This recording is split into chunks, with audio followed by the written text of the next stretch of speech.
أعوذ بالله من الشيطان الرجيم. بسم الله الرحمن الرحيم. ماكو حاشية؟ أي أي أي أي أي صاحب رضوان اللہ تعالی علیہ علم اجمالی کی بحث کر رہے ہیں، یعنی یہ انسان کے ضروری ہے غسل کرے، چاہے ارتماسی چاہے ترتیبی۔ اگر اسے ارتماسی غسل کیا تو ارتماسی، اگر ترتیب ہے تو پھر پہلے سر و گردن کو دھوئے گا، پھر سیدھے حصے کو دھوئے گا، پھر الٹے حصے کو دھوئے گا، ترتیب کو لحاظ کرے گا۔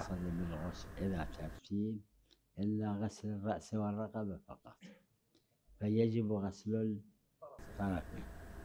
اب یہ شخص جو نیت کرے گا اس نیت کے لحاظ سے عمل کرے گا، لہٰذا اگر ارتماسی غسل ہے تو اس میں دونوں طرف کی ضرورت نہیں، ایک بار ڈبکی لگا لینا کافی ہے، اور اگر ترتیبی ہے تو پھر تو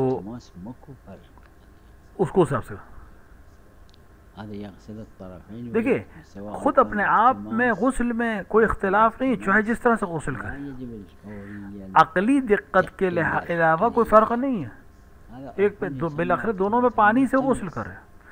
احتیاط استحبابی کی وجہ سے علماء کہتے ہیں کہ ترتیب میں چونکہ ترتیب کی شرط ہے، لہٰذا اگر ترتیب نہیں کی ہے تو ترتیب پھر سے اعادہ کرے، اور اگر التماس کا اس نے نیت کی تو کوئی مسئلہ ہی نہیں ہے۔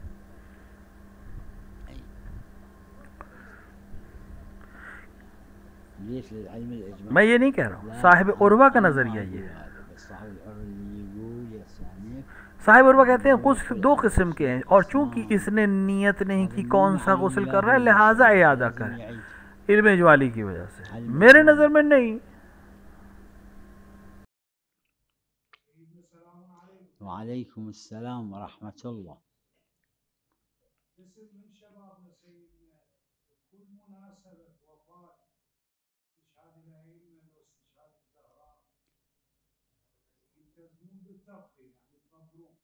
بله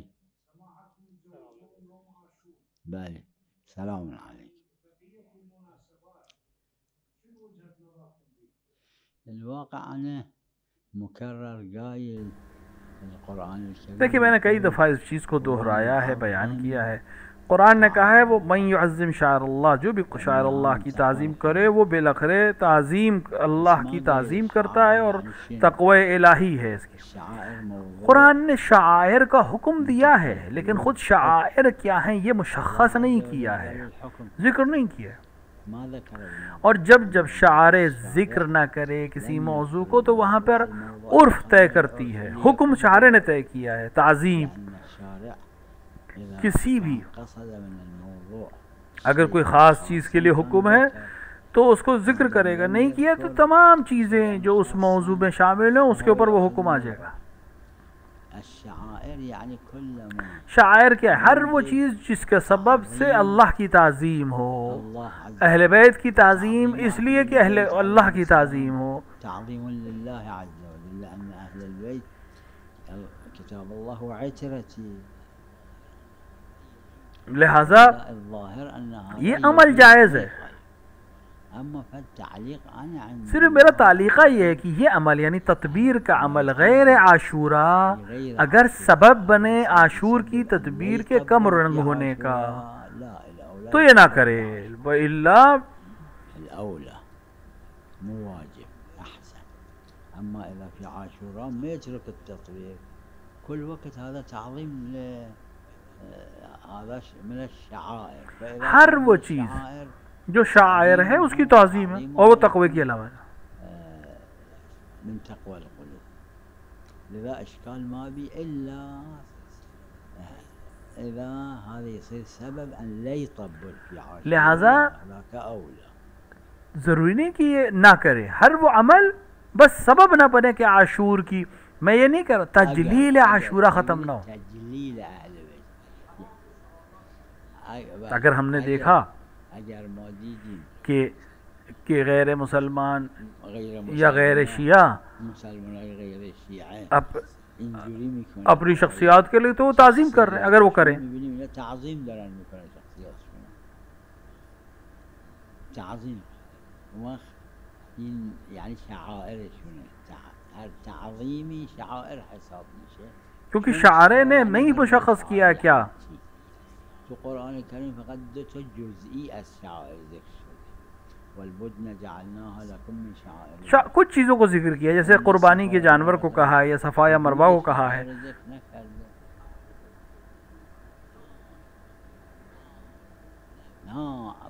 میں واجب نہیں کہتا، تقدیم کہہ رہا ہوں. عاشور کے دن نہیں کرتا ہے اور اس کے سبب بنے کہ عاشور کے دن. دیکھیں عاشور کی ایک الگ اہمیت ہے، مقدم کیا لا یوم کا یوم کا یا ابا عبداللہ، کوئی دن آپ کے جیسا نہیں ہے. شہادت پیغمبر، شہادت جناب زہرا، یہ سب بہت عظیم ہے، لیکن کوئی بھی عاشور کے برابر نہیں. امام حسین سب سے الگ ہے، استثناء ہے.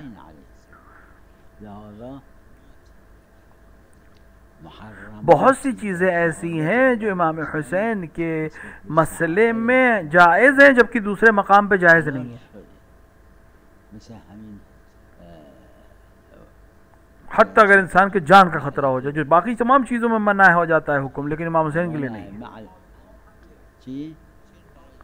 کیونکہ امام حسین کے لیے پہلی محرم سے لے کر 10 تک جو بھی امام حسین کے لیے، اول محرم سے لے کر آخر 10 محرم تک یا بعد تک سب امام حسین کے لیے. یہ جو عاشور کے دن پہلے عشرے میں مجلسیں ہوتی ہیں یا حیاتیں آتی ہیں، کیا ائمہ کے زمانے میں تھا؟ نہیں تھا، صرف محزون ہوتے تھے، غم مناتے تھے. لیکن ہم اب اس طرح سے کرتے، کیونکہ ہر وہ چیز جو تعظیم کا سبب بنے وہ کرنا تقوی کی علامت ہے، کیونکہ بالاخره امام حسین کے لیے کر رہے ہیں. شاعر نے کہا کہ پانی سے وضو کرو، نہیں بتایا کہ پانی کا مطلب کیا ہے. ہر وہ چیز جسے عرف پانی کا ہے، دریا کے پانی میں کتنا نمک ہے لیکن ہم اسے پانی کہتے ہیں، اس سے وضو جائز ہے. یہ فرات کا پانی، اس کے اندر گل بہت ہے، مٹی آلودہ ہے،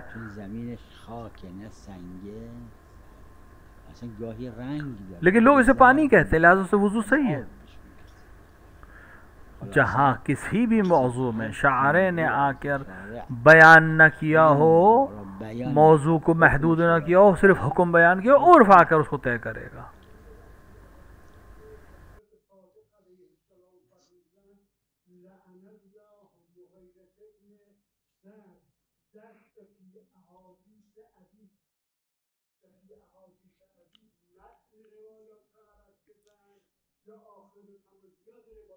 این مرحوم شیخ انصاری در رسائل این را آورده. این آدم بدی بوده، از اصحاب حضرت باقر. مثل دیکھیں بہت سے ائمہ کے زمانے میں بھی لوگ تھے، وقت اینایی که اصحاب حضرت باقر علیه السلام بودن که نوشته هاشون رو میگرفته، یه جاهایی که پیدا نشه یک لا، یک نعم، یک چیزی اضافه میکرده که عوض میکرده مطلب. تو یہ شخص جو امام کے زمانے میں تھا، جیسے پیغمبر کے زمانے میں منافقین تھے، ویسے یہ شخص بھی، یہ شخص جو تھا کیا کرتا تھا کہ امام کی رائٹنگ میں چینج لاتا تھا، جہاں پتہ نہ چلے وہاں مثال کے طور پہ کہیں خان لکھ دیا، کہیں کہ نہ لکھ دیا. فلان چیز در حج لازم این یک کلمه نیست، در فارسی من میگم، مثلا مثال کے طور پہ نام لکھ دیا. لازم اضافه میکرد. اس زمانے میں چھپتی تو نہیں تھی، ہاتھ سے لکھتے تھے، چھاپ نبوده، گاهی خط وہاں پہ لگا دیتے تھے، مثال کے طور خط کھینچ دیتے تھے، تو اس دوران پتہ نہیں چلتا. کدومش خط خود اصحاب، کدومش کیسے پتہ چلے؟ کدومش خط محمد مسلم، کدومش خط این. تو یہ امام نے روایت کی کہ اس شخص نے، ابو الخطاب ایک برا انسان تھا، یہ آدم بدی بوده، آدم بد بوده، اما ہاں، لیکن وہ بھی کیا حدیث کے اندر چینجز کرتا تھا یہ میں نہیں معلوم، لیکن بہرحال ایسے لوگ تھے جو یہ کام کرتے تھے، اس کی تکذیب کی گئی.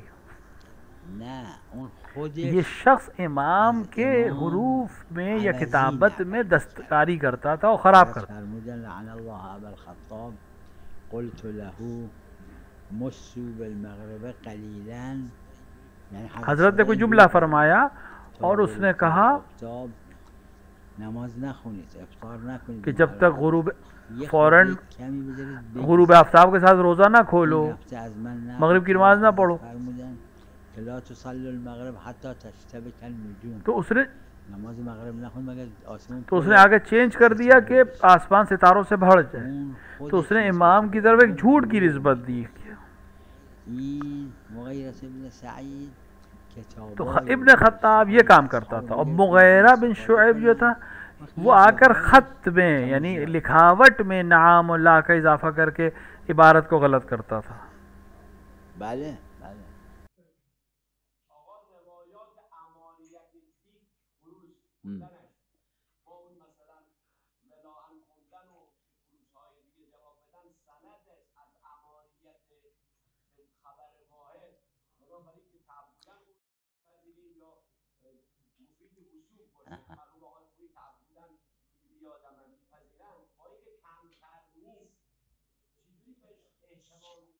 از دو جهت. اولا اون احادیث دیک معرض عنها من قبل الجمیع ظاهرا، اگر شما اعراض را کاسر دیکھیں اس روایت کو جس کو آپ بیان کر رہے ہیں اس کو تقریباً تمام علماء نے اعراض کیا، اس کو استمادہ نہیں کیا. اگر آپ اعراض کو قاصر سمجھتے ہیں که همه جا قبول کنید، وقتی یه جا نه یه جا که درست نیست.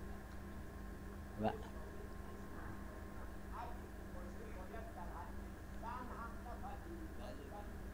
بله ہم اس کو قبول نہیں کرتے. وہ نه ببینید کسا نه سب نہیں قبول کرتے. خیلیا از روایات استفاده کردن، چند جا وان حجت یکم در وقت کہیں کی روایات میں ہمیں معلوم ہوا ہے در وقت اگر کسی وان پیدا کرد از باب اینکه وان حجت در وقت از اون جهت میگیم، نه چون این روایات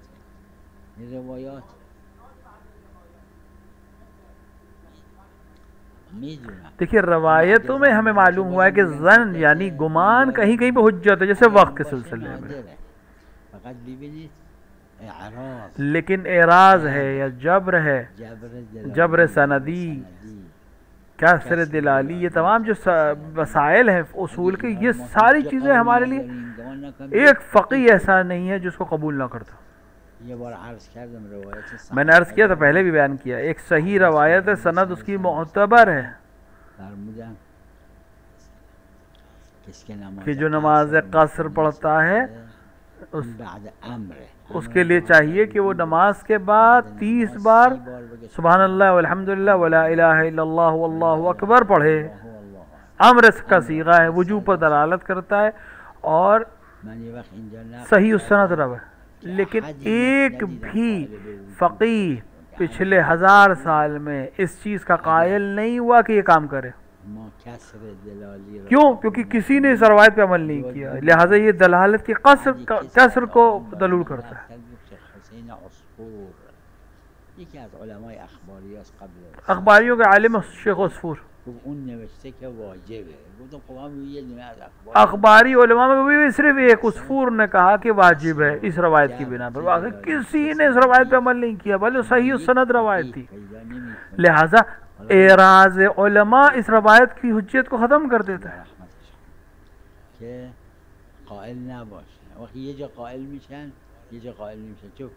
تو اگر ایک جگہ پہ قائل ہوں ہم کسی چیز کی، ایک جگہ پہ قائل نہ ہوں تو پھر اس کو فارغ کیا، جبکہ ایک ہی جیسی سچویشن ہو.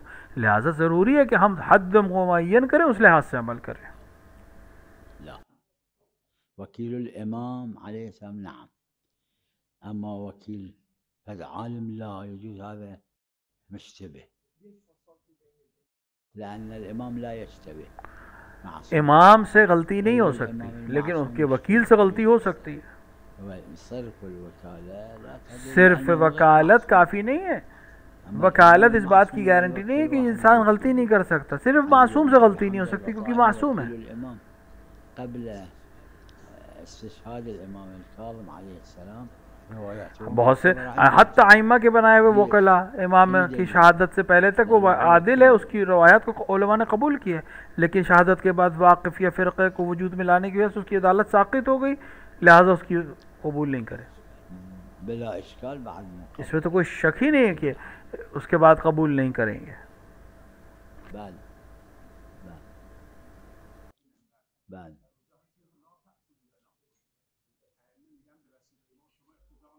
چند تا روایته، نه ببینید منبری که به واسطه امام ارتزاق میکنه مکروهه، فقها هم گفتن مکروهه، یعنی از ائمه استفاده مالی رزق نکنید. شما برای آپ امام کی خدمت کریں، اگر کوئی خدمت میں عوض میں ہدیہ کرے قبول کر لیجیے، لیکن اس کو اپنا پروفیشن نہیں بنانا ہے۔ داره کسی که اذان میگه و پول مثلا میگیره برای اذان گفتن، ارتزاق نہیں کرنا جائز ہے، ائمہ کے ذریعے سے منع کیا ہے۔ پول میگیره یعنی پول معینی براش میدن برای اینکه اذان بگه. اگر مثال کے طور پر کوئی مؤذن ہے اذان دیتا ہے اور اس کو پیسے طے کرتا ہے حرام تو یہ ارتزاق ہے، مکروہ ہے یہ عمل۔ ہاں کوئی ہدیہ دیتا ہے کوئی بات نہیں، مکروه محرم. واذا ما ينطيش ما ينطو ما يعاتبهم هذا مو ارتزاق. ہاں پہلے سے طے نہ کرے کوئی اور آ کر دے دے تو یہ ارتزاق نہیں ہے، اس پہ کوئی حرج نہیں، ہدیہ ہے۔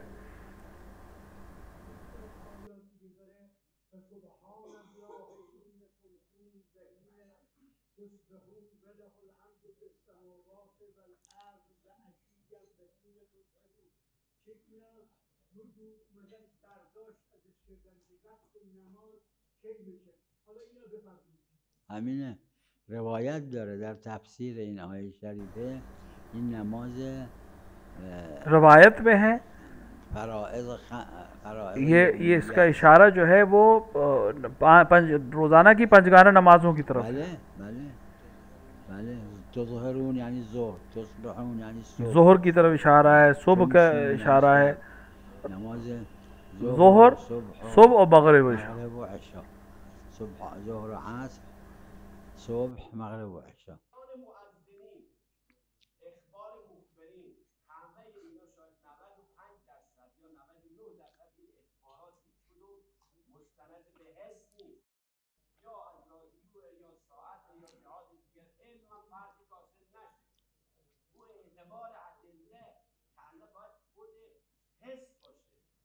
بله بله فایده نداره. حضرت پیغمبر صلی الله علیه و آله با اینکه قدحی در چیز نکردن ابن ام مکتوم، گفتن وقتی که ابن ام مکتوم اذان فجر میگه ماه رمضان کلو بخورید. ابن ام مکتوم مابینا تھا، از این اسی صبح شده میگفت آره اذان کہتا تھا، اما وقتی که بلال اذان میگه تو امام نے اعتبار خاص نہیں، لیکن حضرت منع فرمائے کہ ابن مکتوم کی اذان پر افطار نہ کرنا، بلال کی اذان پہ افطار کرنا۔ کیوں؟ کیونکہ ابن مکتوم نابینا تھا، کسی کے بھی کہنے پہ اذان دے دیتے تھے۔ بلال کو حضرت حجت بتایا، معتبر بتایا۔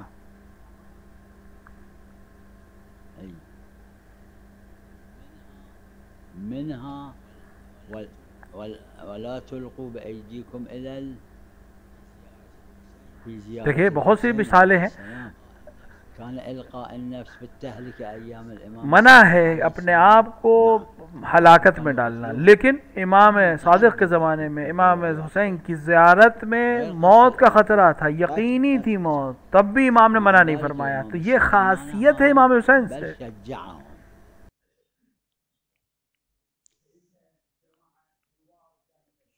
اهلا وسهلا بهم جميعا،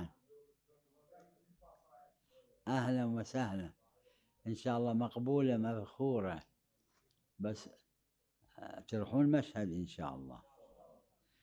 الامام الرضا علیہ السلام قال، امام رضا علیہ السلام نے ارشاد فرمایا کہ اللہ کی رحمت ہے كل واحد منكم يحب کہ آپ میں سے کوئی ان اس بات کو پسند نہیں کریں گے آپ سب حضرات کہ امام رضا کی دعا اس کے شامل حال ہو۔ امام رضا فرما رہے ہیں کہ خدایا رحمت نازل فرما کس پر؟ جو ہمارے عمر کو زندہ کرے۔ امام سے پوچھا گیا کیا ہے آپ کا عمر؟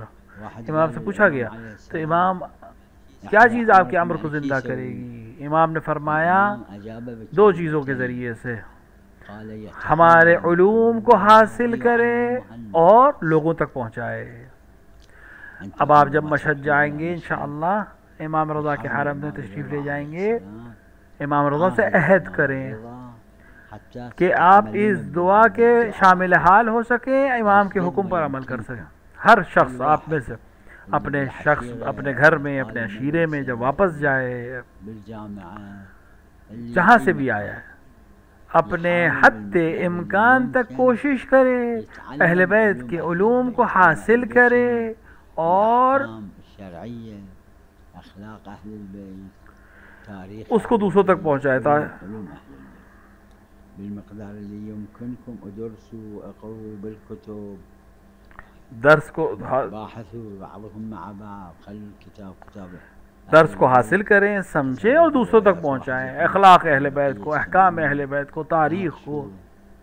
يتعلم علومنا، علوم اہل البیت يعني، ويعلمها الناس، تو ہر وہ اہل بیت کے علوم کو حاصل کرے وغيرك ما يعرف علم، جس اور دوسرے تک پہنچائے، تاکہ آپ کی زیارت مقبولہ ہو سکے، اور میں بھی آپ کے لیے دعا کروں۔ الامام الرضا عليه السلام واخته كريمة اهل البيت فاطمة المعصومة عليها السلام، موفقين جميعا ان شاء الله۔ نه حضرت فرمودن نماز نخون مگر بدونی لا تصلي الا خلف من تثق بدينه وامانته، دینه یعنی بدون مسلمانت، امانت بدون عادل۔ امام نے فرمایا کہ اپنے دین کو عادل کے حوالے کرو۔ علا کل اگر از این که تو حرمه شما قناعت پیدا کردی، مطمئن شدی، ہاں مثلا حرم میں ہے، آپ کو پیدا کسی طرح سے بھی اطمینان ہو کہ عادل ہے، کافی ہے۔ عدالت آپ کو اطمینان حاصل ہو کہ عادل ہے، کافی ہے آپ کے لیے۔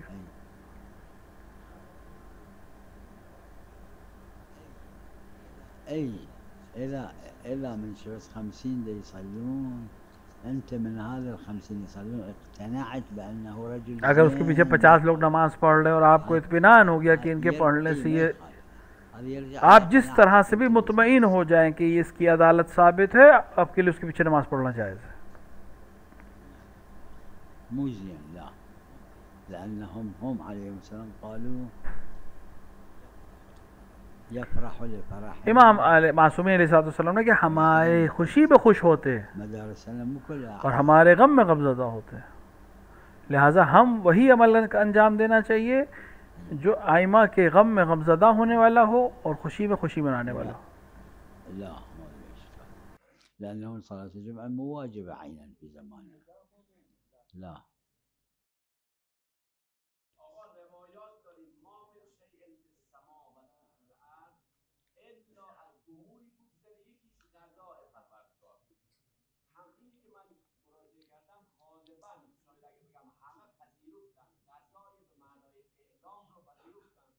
به معنای کتابت، به معنای بیان، اما خلق رو نپذیرفتن که جب پیش نیاد. اگر این باشه، خود این کتابت، خود این هم ما من شیء الا به قضاء پروردگار، پس لازمش اینه که یه قضای دیگه ای باشه. این تعدد قدما و تسلسلی چیزی باید تعدد قدما اشکال تعدد قدما جو ہے اشکال عقلی ہے، اس کے اندر امکان نہیں، اور اس روایت کو تحویل کیا ہے۔ اشکال عقلی ہے، جیسے اگر یہ جای تعبیری بود کہ جیسے کوئی تعبیر اس کے اندر تناقض ہے تو آپ کیا کریں گے؟ تو اس میں چونکہ عقلی اشکال ہے لہٰذا اس کی تحلیل کرنا ضروری ہے۔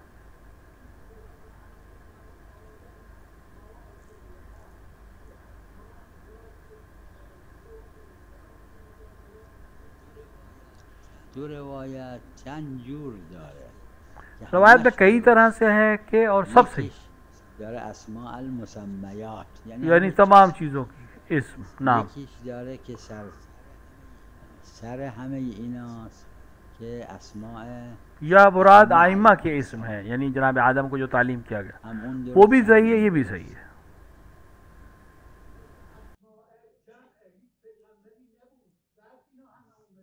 میدونم خود پیغمبر اسلام و عصرت طاهرم نبودن، اما خدا به آدم بیان فرمود که اینها خواهند آمد.